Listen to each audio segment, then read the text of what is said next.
सही आहे हिकिड़ी ॻाल्हि डीसी साहब जी बंदि करण वारो अमल जेको आहे उहो इन ॻाल्हि ते त माना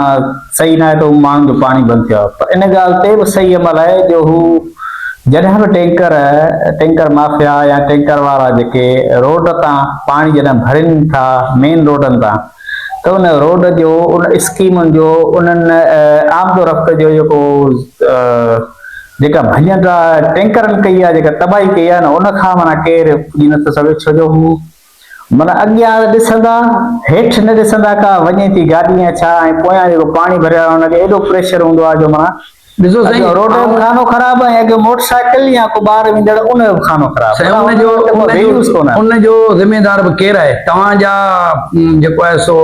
पुलिस वारा आहिनि ट्रैफिक पुलिस आहे न उन जे लाइ उहा छो कोन थी अहिड़ियुनि गाॾियुनि खे बोन करे उहा 200-500 वठी करे गाॾियुनि खे छॾे थी ॾिए नंढड़ा ॿार गाॾियूं हलाइनि था बग़ैर लाइसेंस मसलो अलॻि आहे पर ही एडमिनिस्ट्रेशन को डीसी हिकिड़ो अमल त सही कयो ॿिए अमल में वरी पाणी जो साईं ॾिसो न हिकिड़े रोड ख़राब थियण खां हिकिड़े माण्हू मरण वारो वधीक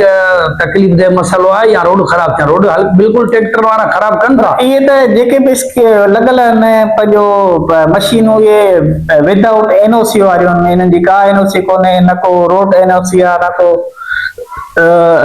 टैंकरनि जी सेफ्टी एनओसी आहे अहिड़ी का बि एनओसी कोन्हे त बिल्कुलु कोन्हे उते जॾहिं 5 मशीनूं बंदि थियूं थियनि ऐं 6 खुली पई आहे त पोइ उनखे एनओसी कंहिं ॾिनी आहे बासरनि जूं खुलियूं पयूं आहिनि 2 मशीनूं ग़रीब जेके आहिनि उन जूं बंदि आहिनि